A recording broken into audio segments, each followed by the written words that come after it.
Oh, do I feel good today? What's up, everybody? Little sneak peek right there. I'm your boy, the coach. This is DTL Golf. It's only week 3, and we're going to be here for the next 30 years. Now, we do this every single Tuesday at 3 p.m. Eastern time right here on the YouTube channel. I encourage you to follow it. I encourage you to subscribe. I encourage you to share. Also, turn on your notifications. Every single time we drop any content, any show, you will be notified. Also, we now are almost into the month of February, and we have yet to have a marquee winner on the PGA Tour. Last week at Torrey Pines, the longest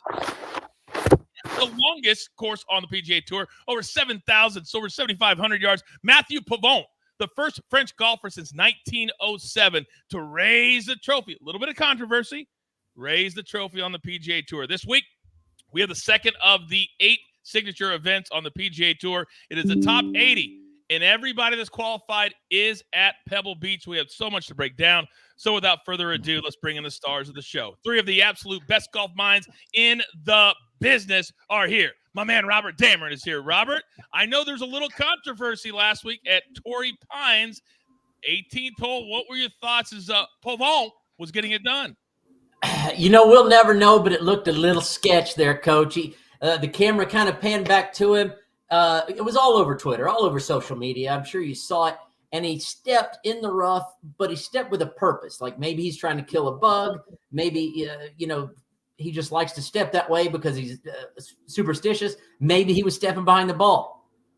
I don't know. It looked really suspicious. I think that if I were part of the media this week, you've got to ask him. You got to say, what was that? Just to clear the air, get it out of the way, give him a chance to explain himself, because you don't want social media running wild, and you don't want that moniker of a cheater, because Grandma's Lye soap will not scrub it off. Yeah, we know what happened a couple of years ago at Torrey Pines with Patrick Reed. Steve Scott, I believe you were on the call on PGA Tour Live last week, correct? It's a 4th week. Not even so much the controversy, just that we continue to see guys that are not marquee names get the job done.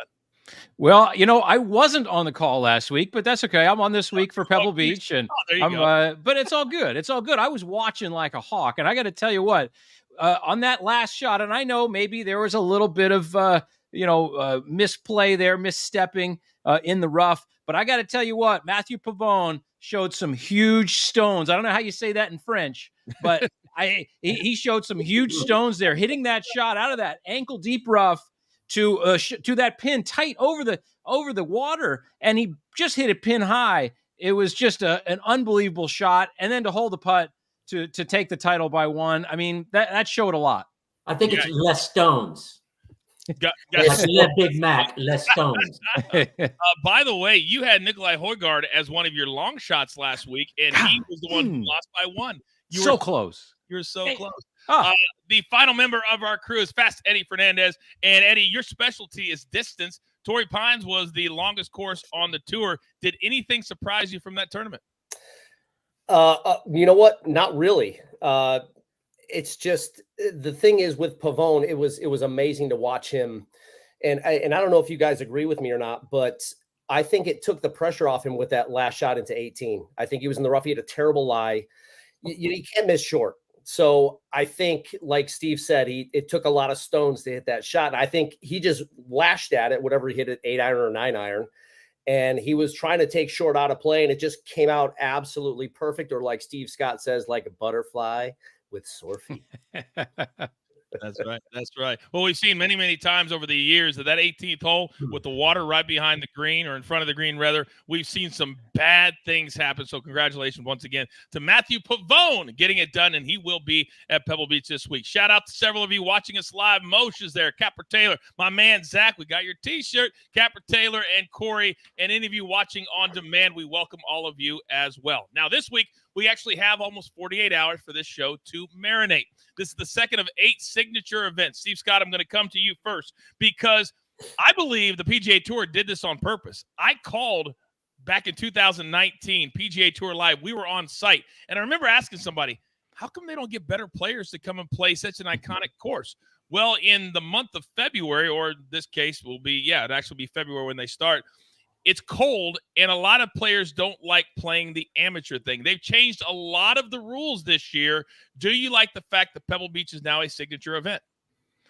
I mean, look, I will watch any tournament you throw out there at Pebble Beach. I'll watch the screen door open. I don't care. It doesn't matter to me. I will watch anything. And the fact that there's less amateurs, okay, maybe Bill Murray's not going to spin an old lady in the bunker this year, but I think it's still going to be cool. I think it's still going to be compelling. But yes, definitely a richer field and more depth in the professional field. Absolutely. And that's been the knock. And I think that's why a lot of guys have shied away from this event. JT, Justin Thomas, has never played here. Scotty Scheffler has never played here. So those top names, Roy McIlroy, never played here, just never quite fit into the schedule. But sometimes when you put 20 million on the table, it kind of fits into the schedule.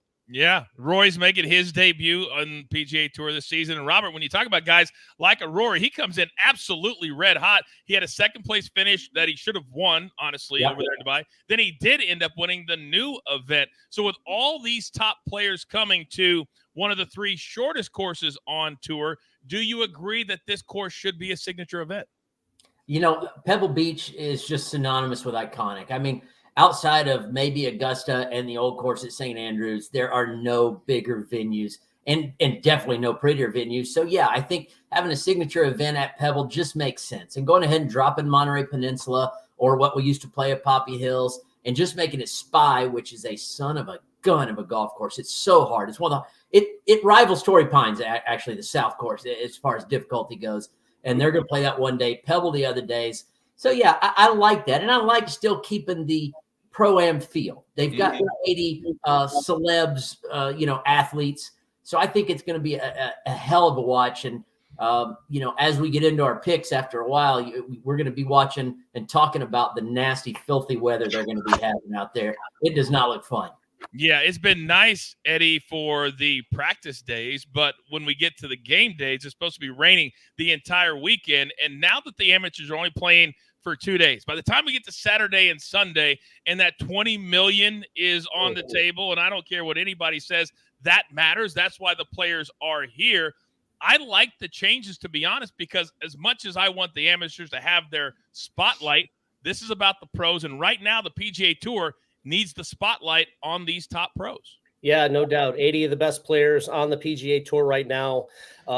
Pebble and Spyglass are special to me. That's where I made my Champions Tour debut. And like Robert said, Spyglass is a beast. It was playing 7,100 yards when I played it. A lot of the guys were complaining it was playing too long, and I was just kind of shut my mouth shut. But yeah, it's so iconic. I'm glad that they chose this one over Torrey.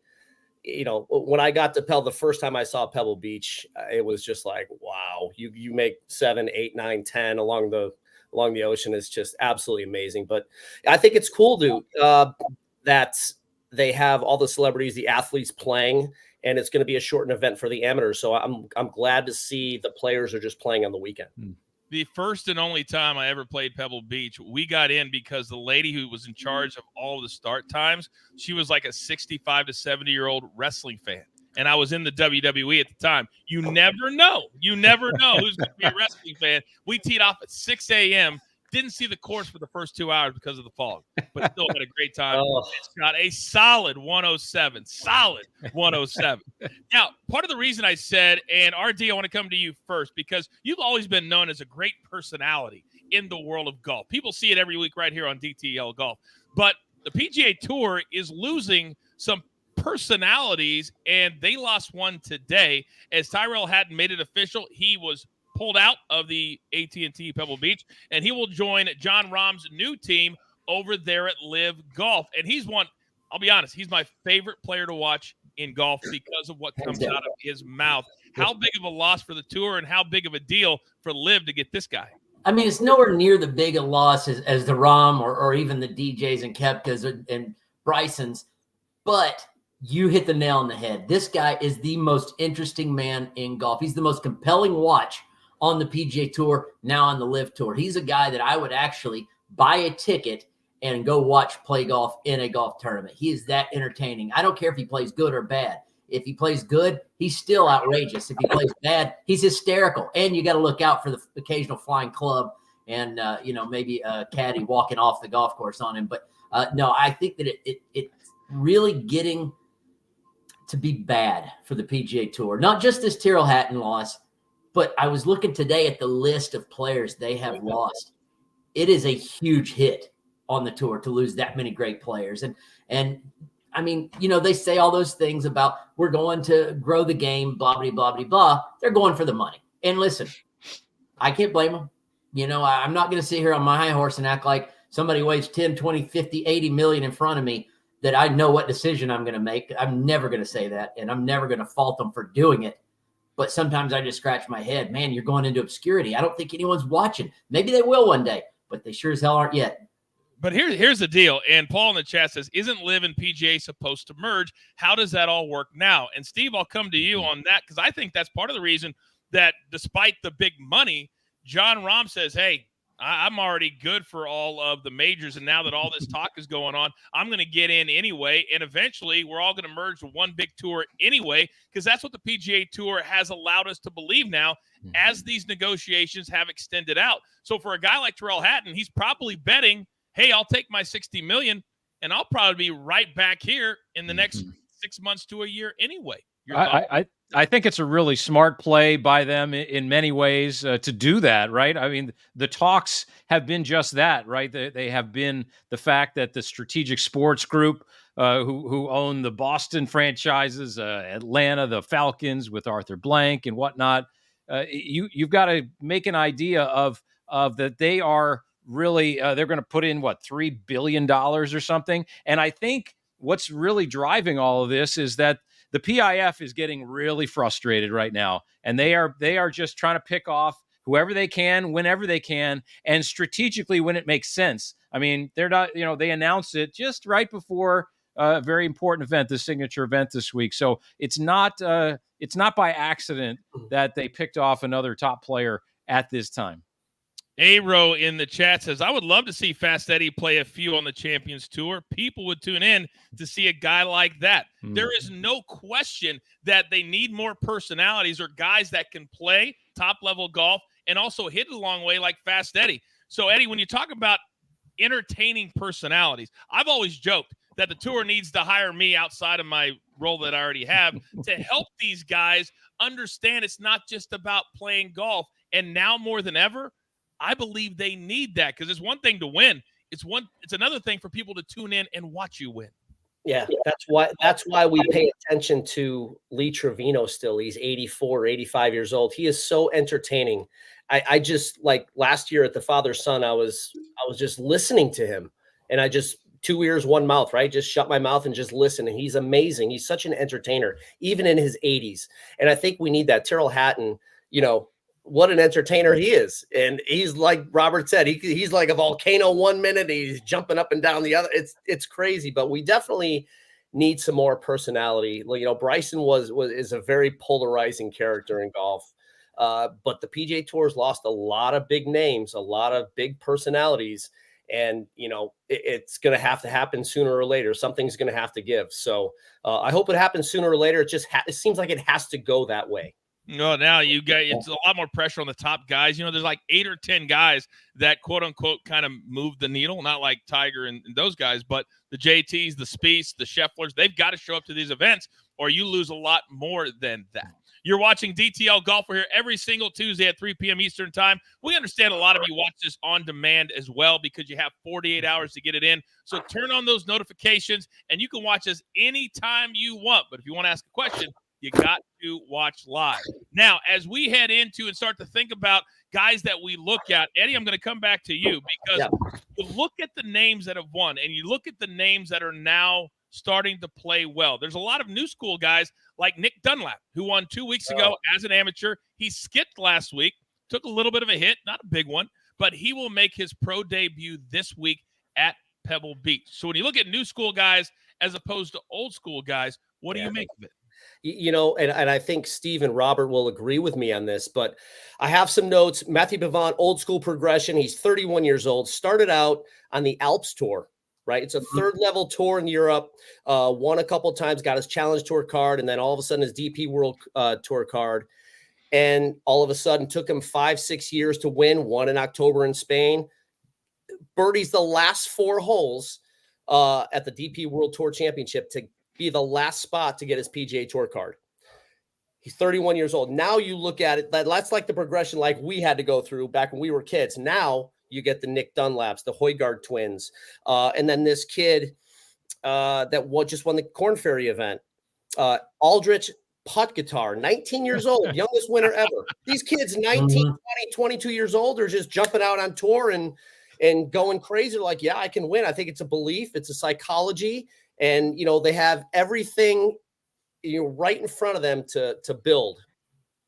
And Steve, when you talk about building, because when you were coming out and you played in the USAM and made it all the way to the finals there weren't the opportunities back then like what the PGA Tour is trying to create the last couple of years to give these top shelf college kids and the youngsters around the world a shot to get into the PGA Tour. There's a lot of different ways now.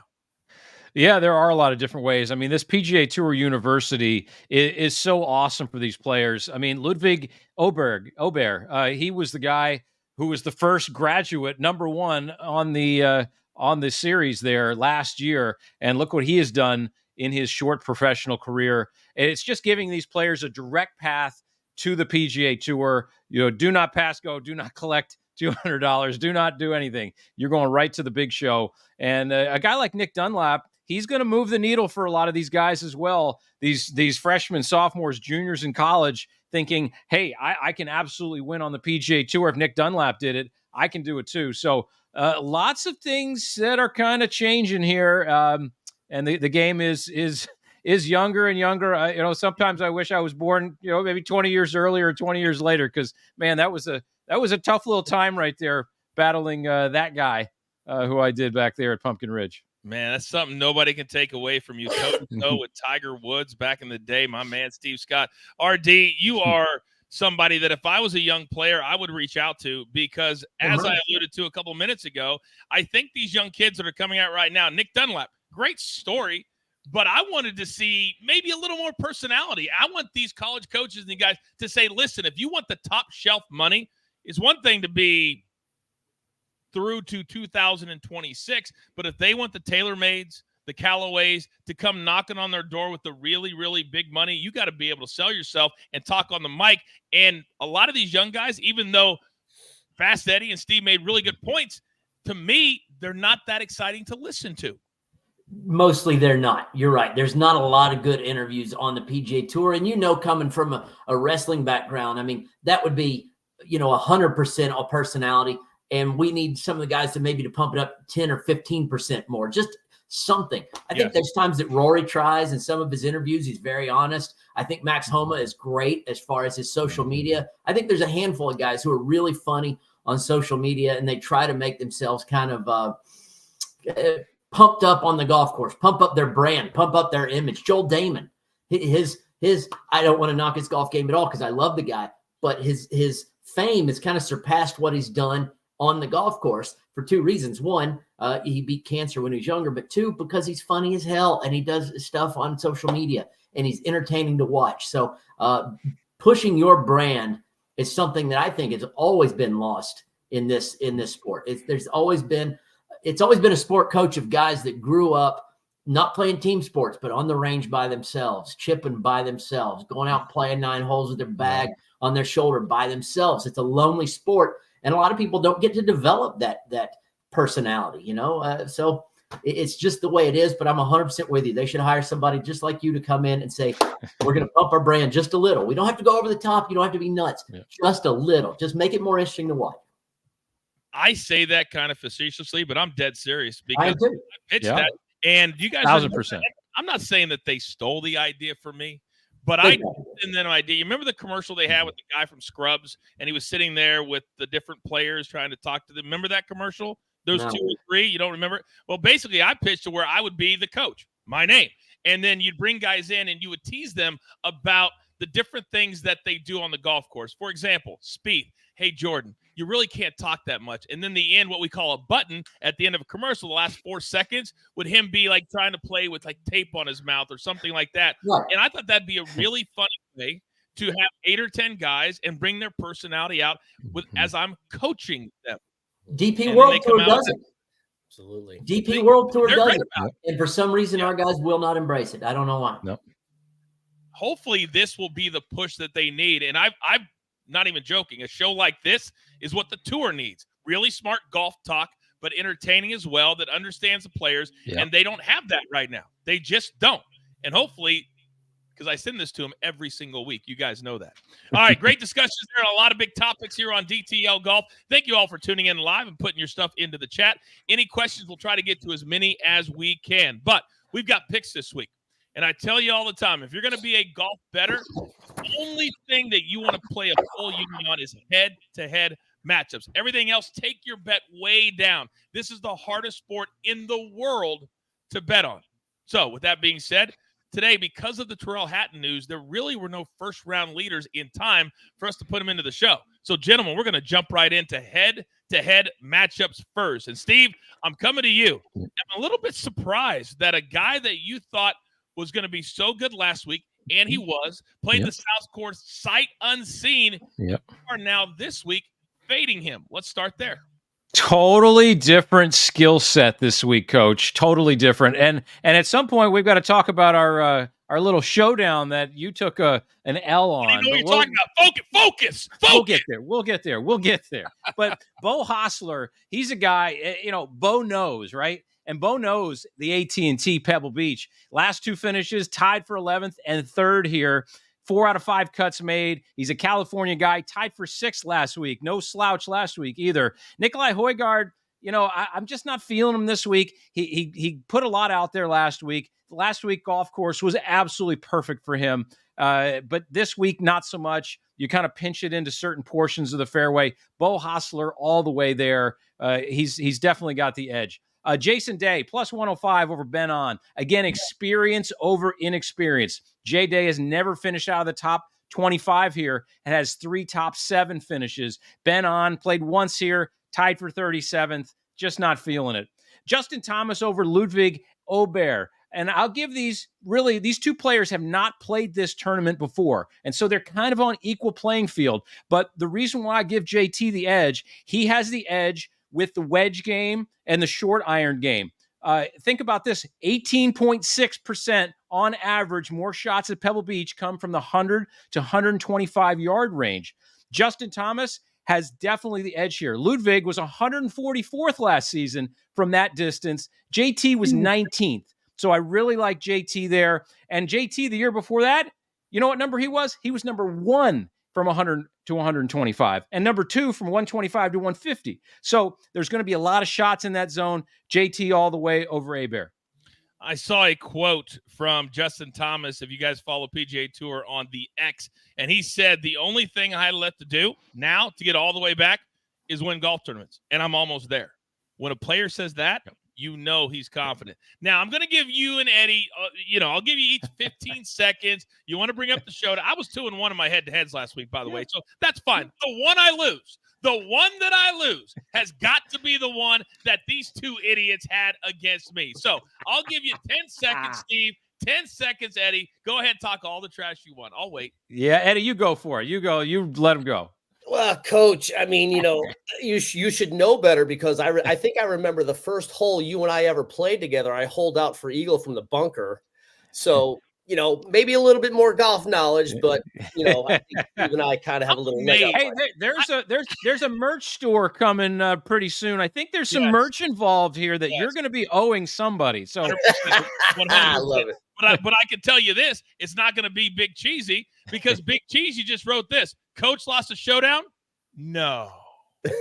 Dead to me. And by the way, I am blown away. The ability for Fast Eddie to always make it about himself when he's talking trash on something. Are you guys amazed at that? Are you guys amazed at that? That's crazy. All right. Yeah. Fast Eddie, what do we like today head-to-head? Oh, man. I love Fitzy over Sung J M. Fitzpatrick, 2 top 12s last 5 years. He prepares for the golf course when he's not even there. The reason I say that, when I was playing down in Jupiter, he was actually at the Grove setting up his TrackMan and 2 quads in 3 different places. And I asked Dr. Murphy, what's he doing? He says he's playing a practice round at Pebble Beach. And I'm like, wow. That is amazing. So he was hitting drivers at one spot. And then he was hitting irons and putting in 2 other spots. So he was playing a practice round at Pebble when he was in Florida. So that's why I'm picking him. He's, and then Denny McCarthy over Sahith Theegala, tied for 12th, tied for 4 the last 2 years. McCarthy, nobody rolls the rock as well as he does on the PGA Tour. Greens are small there, so if he hits greens, he's going to have a lot of chances. And, Theegala has only played once in 2022 and made the cut and didn't finish. So I got McCarthy plus 123 over Sahith and Fitzy plus 118 over Sung J M. All right. There are always different tournament matchups at different books. So you see, RD, you like Fitzpatrick, but you like him over somebody different. I absolutely do. I mentioned the weather earlier. This is going to be filthy European weather. It's going to be cold. It's going to be rain. The wind's going to kick up on Sunday. So I'm taking Fitzpatrick, who is a phenomenal putter, real good short iron. So if he can just, like Fast Eddie said, with McCarthy, if he hits those greens, he can just run the tables over mighty Cam Young. And Young, he was in Dubai a couple weeks ago, and I know that he's young and he can recuperate. But a buddy of mine and Fast Eddie's actually, Dewey Tomko, he kind of gets his words mixed up. He told me one time, he goes, when you fly too far, the molecules in your body get all messed up. He meant to say molecules, but he said molecules, whatever he's doing. But yeah, so his molecules are going to stop him from beating Fitzpatrick. And Thomas, someone on X did me a big favor. And if I remembered their name, I would say it, but I don't. But they took the last 4 years, they took strokes gained on POA alone, putting and approach, and combined them. Thomas was right up near the top of that category. Strokes gained, POA, and approach. And of course, the approach, he's outside. He's the best iron player on tour, not named Scheffler, who's easily the best. Maybe Morikawa. Scheffler's easily the best. And Morikawa, I watched when I did PGA Tour last week, PGA Tour Live. He just was off. He didn't look like he had it. He started off strong, and then just kind of I didn't get that vibe watching him play that I thought, man, he's really confident, really feeling it. So, yeah, he got off to a hot start and just kind of slid down from there. So I'm definitely taking Thomas over Morikawa this week. And do you have Homa Cantlay, or did you take that off? No, I do have Homa Cantlay, and I like it. It's not up there yet. Right.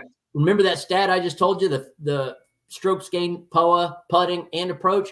Homa leads it. Cantlay last week, also PGA Tour Live, we followed him. Left with the driver all week. Lefts, big hooks, even some irons he's had a right aim, kind of steep with the irons, a little different than what he normally does.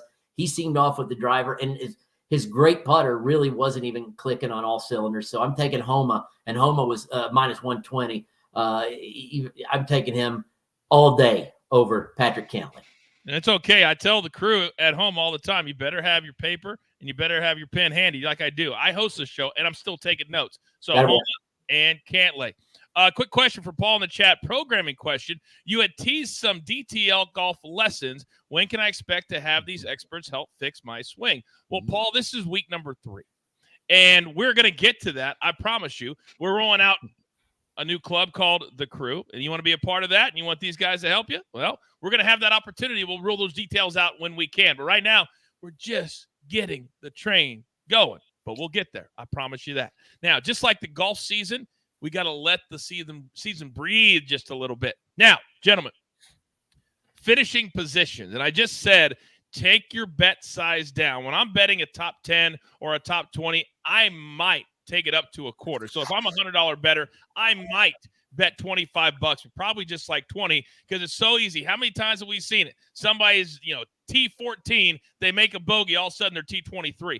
It can happen that fast. So be very careful in finishing position. So as we look at these, Steve Scott, I'm going to come to you first. I love how our producer puts them all, separates them, next level kind of stuff right there. Scott, who do you like?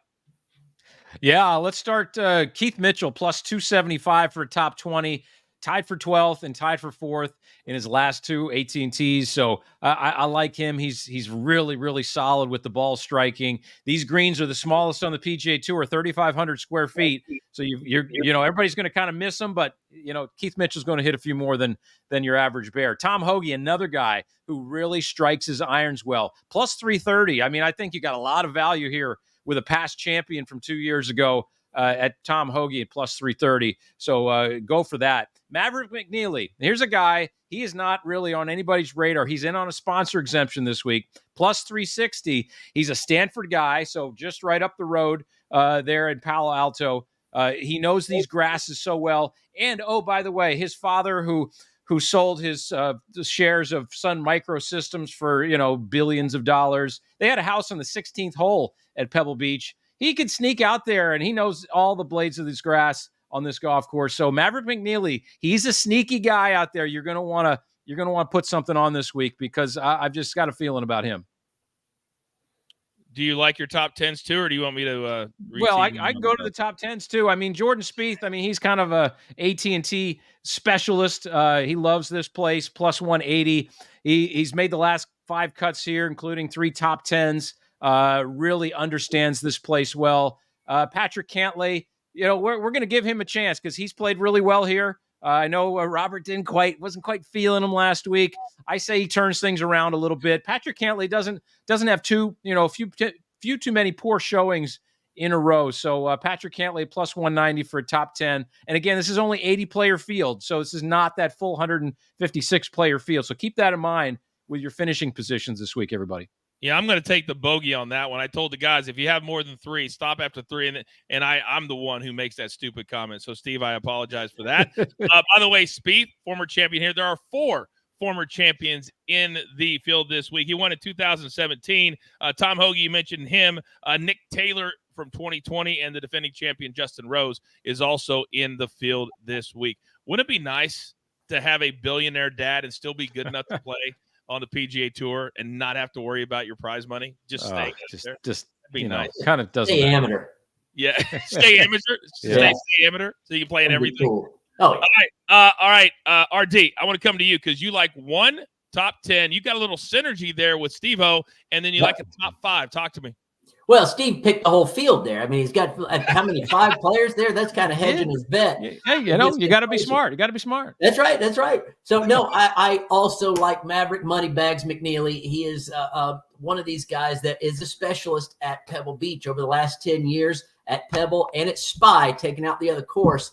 He's the 5th best stroke average at over the last 10 years of those 2 golf courses. He's got 2 top 5s, a T5 in 2020, a second in 21. So I absolutely love that bet. And there's a lot of value there at 900, plus 900. The same thing with Denny McCarthy. He had a top 5 last year. And in that same list, he's second behind Jordan Spieth in the scoring of the last 10 AT&Ts at Spy and Pebble. So a guy that makes a ton of putts, hits a lot of good short irons. I think really you've got to – I know that Pebble, we think approach is super important, but I think with bad weather, putting becomes even more important because on the nasty greens and then kind of wind and cold moving you around, you don't feel your fingers. It's easy for a middling putter to start really putting poorly, and he's not a middling putter. He's the best putter statistically on PGA Tour over the last 5-6 years. That's a great description of the greens because if you've ever been there or played there, they're not fun to putt on. They're like bumpy and it's just and it's like putting on cauliflower. Yeah. And you don't want to be above the hole. Every green is like this. If you're above the hole, you're like putting very defensively. At least I did. Yeah. All right. Eddie, I see 2 top 20s. Very conservative with your finishing positions this week.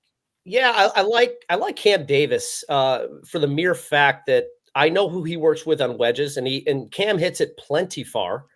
Dr. Rob Neal works on his wedges in 3D. He lives right here in Winter Garden. I've seen him working with him before. I think he's going to have a good year. I think it's going to be the best season of his career. That's why I picked him. I think it's a pretty good value at plus 250 for a top 20.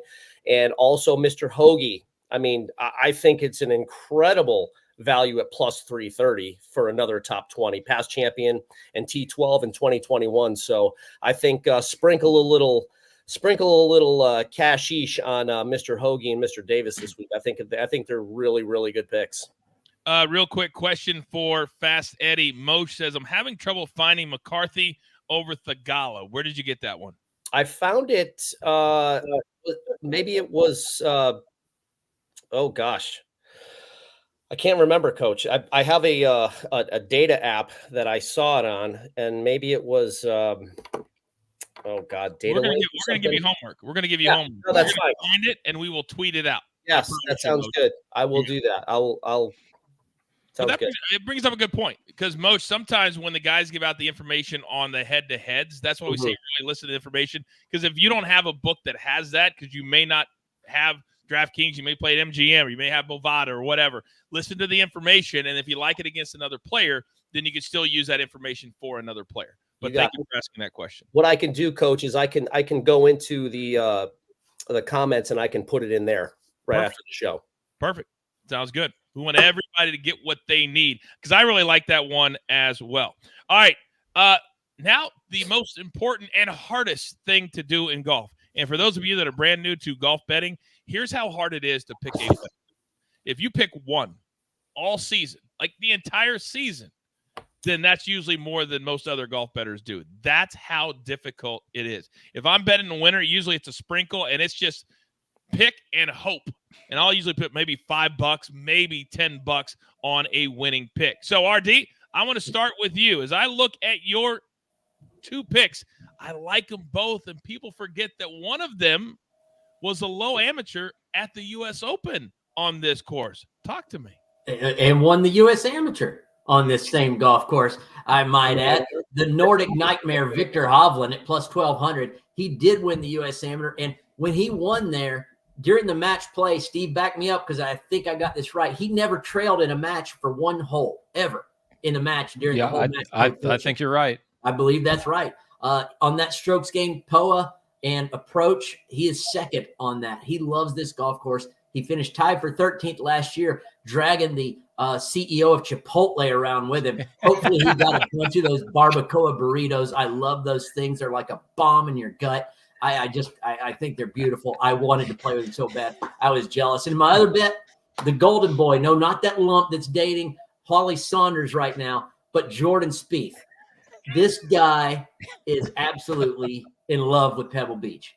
At plus 1,800, I think those are really good odds. He has the best scoring average at Pebble and Spy at 69.61 over the last 10 years. So I love him playing these golf courses. I think that he's just one of those guys that shows up at a certain place and just gets that vibe. It's like Augusta also for Jordan. He just gets that vibe, and it doesn't really matter what form he's in. And by the way, he's in pretty good form. He played good at Century, but he just eats it up. So I really like that. But you're right, Coach. Picking a winner is like just picking the one number in roulette. Mm-hmm. You know, you might get lucky and nail it, but it's going to break you over the long term. Yeah, no doubt. Do not make it history. I love when I see guys on Twitter like, oh, I make a living picking what. No, you don't. You're lying.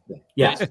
You're like my buddy that goes to Vegas every time and says, I won again. I can't believe it. I'm like, yeah, horse poop. No, you didn't. No, you didn't. By the way, I'm shocked that Victor Hovland does not have a Chipotle endorsement yet, because not only did he play with him, but remember what food he ate when he was doing all his interviews after winning the FedEx Cup? Not Moe's, I hope. It was Chipotle. Oh, he was like literally sitting there eating Chipotle while he was doing all these interviews. Really? Yes, I swear. That's a true story. True story. Brilliant. I watch way too much. I watch way too much stuff. I know that. Post-game stuff and all that kind of stuff. All right, Eddie, I'm coming to you because you agree with RD on one, but then you like Patrick Cantlay, and he's had really good rounds this year. And then last week he started off like a house of fire and then really struggled through the rest of the tournament. Yeah, Mr. Spieth, Mr. AT&T, right? It's one of his sponsors, plus 1,800. He's finished second, third, and ninth the last 3 out of the 4 years. He's finished third at the Century a few weeks ago. He's in really good form. We all know what kind of competitor he is. Loves Pebble Beach, and that's why I picked him. And like Robert said, it's like the roulette wheel, right? You throw him out there, golf, to pick the winner against, actually, it's a lot easier with only 80 guys, but when you get a full field of 144, it's a lot tougher. But I like Spieth at plus 1,800, and also Cantlay. He's got 2 top 4s the last 2 years, or 2 out of the last 3 years. He didn't play last year, but he's such a good ball striker and rolls his rock as well as anyone as well. They just kind of stuck out to me just because of what they've done there in the past few years, and I just like him to have a good chance to come on Sunday. Yeah, his personality doesn't seem like one to me that he'd really engage the whole Pro-Am aspect of this tournament. Now, Steve Scott, your two, absolutely do in my mind. So I understand these. Explain yourself. Yeah, I mean, Jason Day is absolutely due. No question about it. Plus 4,000 on his victory run this week. Last week, though, and we're going to go to Max Homa here. Really, I was disappointed with Tony Finau. I picked him to win. He was a plus 2,500 candidate last week. He tied for fifth. He was really close, but he putted awful. And I'm picking a guy who really can putt this week, because that's really, we're talking about that a lot this week with guys like Denny McCarthy and whatnot. But Max Homa, he is a wonderful putter, great pressure putter, and especially in this event. I mean, he picks up about half a shot on the field at this particular event over the last 5 years. And in the last 5 years, he hasn't finished outside the top 14 in the 3 years out of the last 5 that he's played. So Max Homa, he is a California guy. He loves playing California golf. And this would be a great place for him to shine. Couple of guys in the chat, they're putting their best foot forward. Scott says, I like Justin Thomas. Japan says Max Homa, and he likes Andrew Putton at plus 15,000. That would definitely be somebody that would belong in our final category. That's next level hosting right there. Long shots. Long shots. Not every week is this a really important category, but when you only have 80 guys, and it is much easier, than dealing with 155 or 156. It's like the Masters. You kind of pinpoint certain guys. So, RD, I want to start with you on this one. This is a guy in Keith Mitchell that has all the talent in the world. He's a great ball striker, but he hasn't done much, which I believe is why his number is where it's at. That's definitely why it's where it's at. It's not because of his talent, which is actually immense. It's not because of his wardrobe, which is beautiful. They call him Cashmere Keith Mitchell, but at plus 9,000, I mean, that is a long shot, 90-1 for a guy that finished fourth last year. I looked up last year's leaderboard to see what was going on and who played well last year and who likes this kind of style of course and this kind of style of Pro-Am. Keith Mitchell was a good pick. Tie for 30th at Sony, which is A-OK. 9th at American Express, which is trending the right direction. And then also the guy we've talked about, actually, we most talked about him more than anyone, is Denny McCarthy, plus 6,600. Again, it's going to be ugly weather, and the best putter is still going to be the best putter. And the middling putters, they're going to get a little thrown off on the greens with the wind kicking them around. Tied for fourth here last season, so I love me some Denny McCarthy here this week. RD, do you remember last year, Keith Mitchell, who has had a history of being kind of grumpy at times on the golf? Remember he did the walk and talk and then fell off the face of the earth afterwards and was like, man, I hate doing those walk and talk. He wasn't the only. There was someone else that did it. Like they did it, and it's like tripled the next hole. Yeah. And you never get anything out of them. I appreciate the effort, but let's put that to bed. Oh, you don't like the walk and talk tour? Don't like it. If they ask you if would you have done it? Damn right, I need attention. Need it, baby. We know Eddie would have called him and said, please let me do it. Oh, you yeah. You would have been on the phone. All right. Now, we never talk before the show. Nobody ever sees anything. But the fact that you two have the same long shots. Let me start with you, and then Steve, I'll let you piggyback this. Why do you like these two? Yeah, Bo Hostler. I mean, plus 5,000. What a great value bet. Finished tied for third in 22 and tied for 11th in 23. He's really come into his own. He's getting more comfortable every year on tour. Working with Dana Dahlquist out in Cali. He's a California kid. I just like him this week. He's going to win sooner or later. It's just a matter of time. University of Texas star. He's got it. He's going to win not only once, but I think he has several wins in his career when it's all said and done. And then Maverick McNeely, I mean, 15,000 plus 15,000, 2 top fives the last 4 years. He withdrew last year because of a shoulder injury. So, he seems to be healthy. I would absolutely 100% sprinkle some love on McNeely this week. So he won 11 times in college, tying the GOAT and Mr. Patrick Rogers for the most wins in Stanford history. So just a matter of time when he wins on tour. Super talent. Yep. That made me feel kind of weird how you just said that. Sprinkle some love. Sounds like someone would say on Driving the Line After Dark late at night on our show. Sprinkle some love, baby. Steve Scott, back that up, big boy. Maverick McNeely, right, plus 15,000 for all the things we've talked about. He's just comfortable around here, and there is so much local knowledge around Pebble Beach. I connected with Olin Brown, old Champions Tour player who has played great here at Pebble Beach over the years, and there's just a lot of little nuances. The greens have a lot of very intricate breaks to them, and I've played 5 AT&Ts myself back 20 years ago, and this golf course is just, it's hard to decipher. And but when you have that local knowledge like Maverick McNeely does, go for him. Bo Hostler, right? I mean, this year, for all those reasons that Eddie said, but this year, 3rd in strokes gained total, 3rd in strokes gained putting, and 10th in strokes gained approach. Those are all very good in my book. He has cleaned up a lot of things in his game technically, and mentally, I think he's in the right spot to pull off a long shot like this. Love all those nuggets. Shout out to Gregor in the chat. He says McCarthy at FanDuel is actually plus 9,000. So if you live in a state and you have the ability to shop around, sometimes you can get different prices based off of who is betting on who at that sports book. That's how it works. Big Cheesy says, which brand of golf balls does the crew use? And I know there's one brand that literally, Fast Eddie, just sent me like 15 dozen golf balls for my son. They gave me a bunch of stuff for my son, and I love them, and we're trying to get them on the show here. And who are we giving love to today? Yeah, we're going to give a little love to Clear Golf. The Tour Black and the Tour Green, incredible golf balls. The first time I played it, I was playing at Isleworth, and they said, it goes through the wind. It's the best ball in the wind. I'm like, okay. So I'm playing Isleworth, number 6 or 7, the par 3 up the hill. I had about 185, flight of 6-iron in there, and I hit it about 195. I couldn't believe how far it went. So it's just incredible in the wind. They're awesome guys, and they've been taking really good care of me. Hopefully we can get them a little part of the show there, Coach. That's the plan. What? When you got ball speeds over 200 miles an hour, any golf ball goes through the wind. I know it's a very good ball. I've played it before, but anything goes through the wind at that speed. So come on. My son played the Tour Greens last week in his tournament. He's 13, and we were playing a practice round last week. He's like, Dad, roll the camera. And he is his father's son. And I said, well, so I started rolling it. He basically does a 30-second commercial for Clear Golf Tour green balls and then whacks a 5-wood perfectly like 200 yards on a par 5-9. It was beautiful. He turns around and he goes, and that's why we play the Tour Green from Clear Golf. That's awesome. Awesome. So those guys have been really cool to my family and also to Eddie. Who do you guys play certain brands now, Steve and RD?